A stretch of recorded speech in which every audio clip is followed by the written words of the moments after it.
अंतर्राष्ट्रीय योग दिवस। पहली बार यह दिवस 21 जून 2015 को मनाया गया।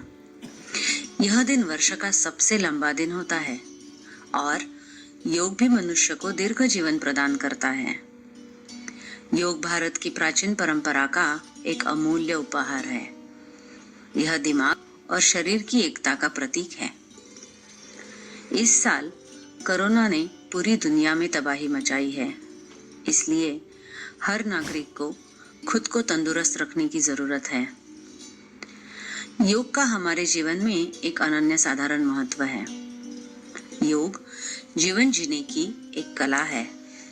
यह आत्मविश्वास को बढ़ाता है और न केवल एक स्वस्थ जीवन के लिए बल्कि व्यक्तित्व विकास और आध्यात्मिक शक्ति को भी बढ़ाता है। तेजी से भागती हुई जिंदगी में हर दिन कम से कम 15 मिनट तक शारीरिक स्वास्थ्य के लिए योग एक अच्छा उपाय है। श्री रत्नाकर कपिलेश्वर जी, जो खुद एक पर्वतारोही है और बच्चों के लिए कई पर्वतारोहण प्रदर्शन और व्यक्तित्व शिविर आयोजित करते हैं, आज के विश्व योग के दिवस के अवसर पर वे आपके लिए वैली क्रॉसिंग पर अपने 45 वर्षों के पर्वतारोहण के अनुभव की एक झलक पेश करने जा रहे हैं। आपको एक अलग तरह के साहसी हवाई योग की जानकारी और प्रदर्शन दिखाने वाले हैं। तो आइए इस सुनहरे अवसर पर देखते हैं कुछ साहसी एरियल योगा की पेशकश।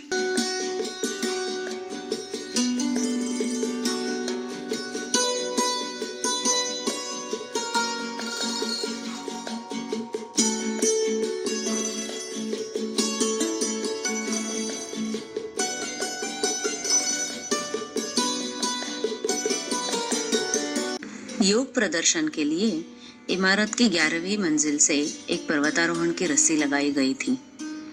संदीप के उस रस्सी से नीचे आने के बाद शुभांगी भी उसी रस्सी पर नीचे आ गई। अब वे दोनों रस्सी के बीच में जा रहे हैं और एक ही समय में इमारत की 8वीं मंजिल की ऊंचाई से हवाई योगासनों का रोमांचकारी प्रदर्शन करने जा रहे हैं।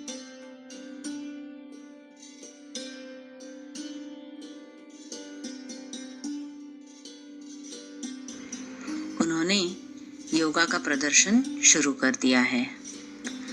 सबसे पहले वे आपको दिखाने जा रहे हैं शवासन।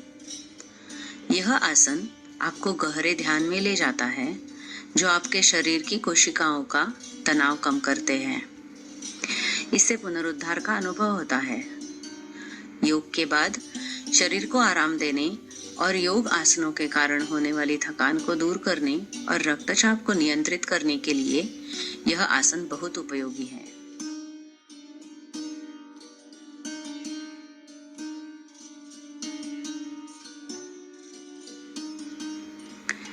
इसके बाद वे आपको दिखाने जा रहे हैं निद्रासन।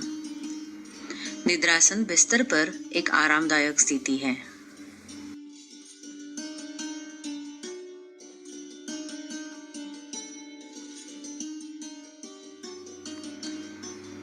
अब वे प्रस्तुत करेंगे ध्यान की स्थिति पद्मासन। पद्मासन एकाग्रता के लिए सबसे महत्वपूर्ण आसनों में से एक है। पद्म का अर्थ है कमल, इसलिए इस आसन को कमलासन भी कहा जाता है। पद्मासन करने से साधक या रोगी का मन शांत होता है।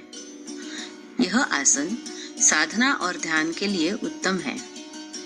यह मन को एकाग्र करता है और एकाग्रता के साथ धारणा को सिद्ध करता है। और पद्मासन से ही दिखाएंगे पर्वतासन। पर्वतासन की बैठक पद्मासन में है। यह पहाड़ की तरह एक व्यापक आधार बनाता है। सिर के शीर्ष पर हाथ एक खड़ी पर्वत चोटी की तरह दिखते हैं, इसलिए इस आसन को पर्वतासन कहा जाता है। इसके बाद वे आपके सामने एक कठिन योगासन पेश करने जा रहे हैं, धनुरासन। योगासन में धनुरासन एक संतुलित और पूर्ण आसन है।